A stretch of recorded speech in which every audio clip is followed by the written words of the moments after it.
I had an awesome childhood.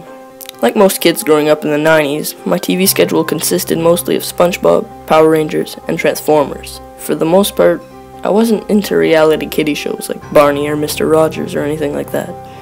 But the other day, I was talking with my mom about when I was a little kid, and at one point during the conversation, she brought up the topic of an old TV show I sometimes watched. It was called Stubbs Clubhouse, a rare image of the show. I was unaware of the show she was referring to at first, but then the memories came flying back. I remembered it so clearly almost instantly. Basically, Stubbs Clubhouse was a cheesy, low-budget kids show starring a clown named Stubb. He had a rainbow-colored jacket, a hat, and if my memory serves, he wore black pants with stars on them. The show was kind of a rip-off of Pee-wee's Playhouse. Even as a young kid, I could tell that. Basically, Stubb lived in a big clubhouse, which strangely enough, looked just like a normal house. I assumed that was due to their low budget.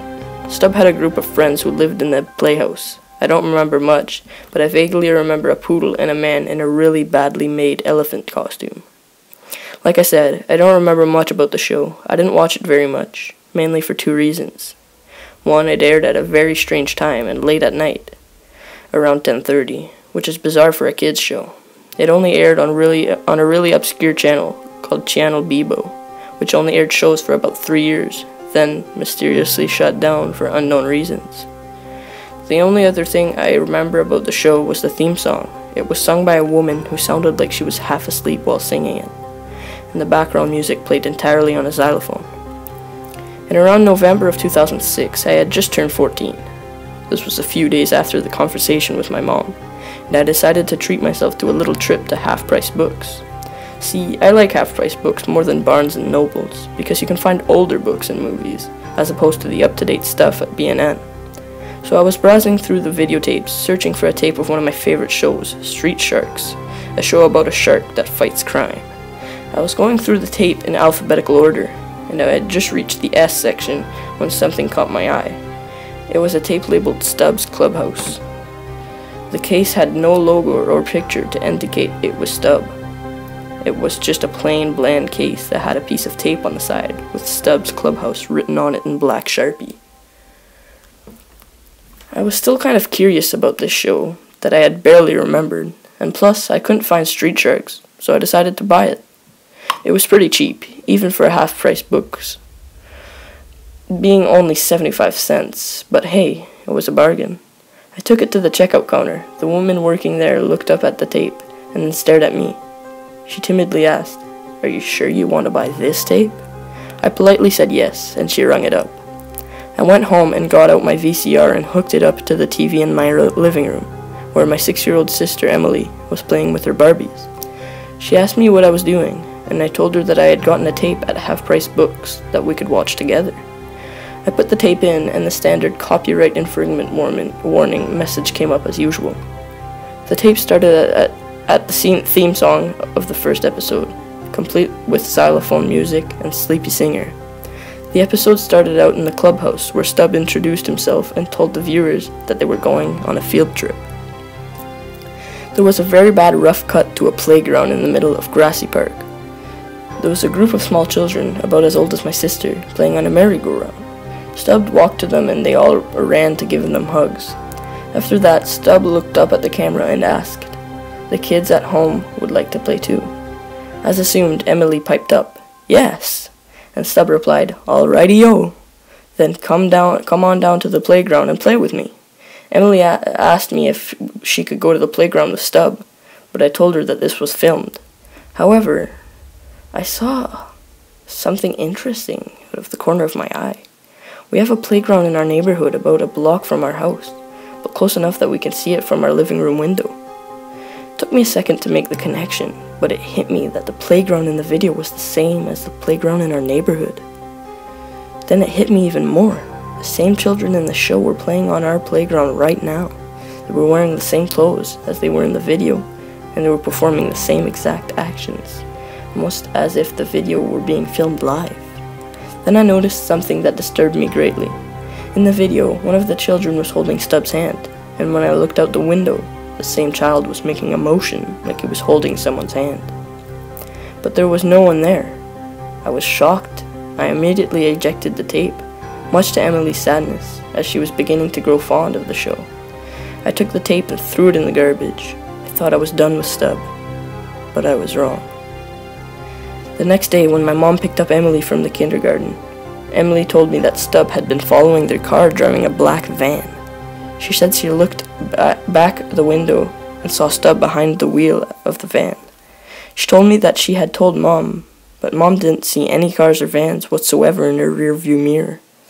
Emily told me that she was confused and somewhat worried. I told her not to worry and to try and relax and let an adult handle the situation. That night, I went against my bed judgment and decided to fish the tape out of the trash and watch episode 2. The theme song started, but something was wrong. The xylophone was very distorted, and the woman's voice was a lot deeper and a bit messed up as well. The title came up again, and the colors were more dull, being composed of shades of brown and gray, rather than the usual happy, bright red and yellow. I decided to brush it off, as messed up as the tape was, and I continued. It roughly cut to a still image of Stubbs staring at the camera. After a while, I realized that it wasn't a still image. It was a video of Stubbs sitting motionless and staring directly at the viewer. Stubb would periodically turn his head as if cracking his stiff neck, but he would never blink. He did this the entire episode, which lasted around 20 minutes. But right before the episode ended, Stubb closed his eyes tightly while still staring, then opened them to reveal pitch black eyes. Nothing but inky blackness within his sockets. Suddenly, the tape cut to a picture of a house, my house. I frantically ejected the tape once more and stuck it in a drawer. I looked out the window at where the cameraman would have been, but there was neither anyone nor a trace of anyone there. I tried to go to sleep that night, but I just couldn't. I ended up sneaking downstairs in the middle of the night and sitting in the kitchen all night, with the light on and a huge supply of caffeinated drinks. The morning came soon, and I was safe for a while. Unexpectedly, the rest of the day was an enormous relief and a bit of hope that this might be over. But that night, I woke up in what you could describe as conscious sleepwalking. Meaning I got up in the middle of the night and did something while being fully conscious and aware, but still drawn to do the thing by some urge. I subconsciously took the tape from the drawer and placed it back into the VCR. I sat down on the couch and suddenly awoke from my sleep. I noticed I was on the couch, about to watch the tape. I wanted to take the tape out and go back upstairs, but a strange urge forced me and told me I needed to watch the final episode, episode 3. The opening started, and this time it was totally different. The xylophone had been replaced with a loud banging, and the voice had now become a deep, demonic-sounding voice, singing lyrics in a language I couldn't understand. The title came up, and the title card looked like it had been slashed by the claws of a large animal. When the episode turned on, Stubb was sitting at a table with some children. He asked the children if they wanted to play a game, and they eagerly said yes. Stubb reached under the table and revealed a large carving knife. He asked one of the children to place their arms on the table. The small girl did, and Stubb asked, "Tell me how this feels." He then began to slowly slice a thin layer of flesh from the girl's arm, like he was peeling a potato. Blood immediately began to flow, and the room was filled with the sounds of the girl's screams. The other children didn't run, they just watched, calmly, as if they wanted to actually see the rest. He asked the girl, "Doesn't it feel happy?" Stubb continued to slice layer after layer of flesh from the girl's arm, until he hit bone. The girl was wailing like a banshee at this point, and I was in absolute shock. I felt like I would violently throw up at any moment. The girl's arm was drenched in blood, which had spilled onto the table and created a puddle on the tabletop. Stubb stared, laughing in a happy, clown-like way, and the video ended. However, it then cut to another video. It was a video of Emily's room. Right now, she was sound asleep. Standing over her bed and looking down at her was Stubb. Suddenly, he looked at the camera with inky, black eyes.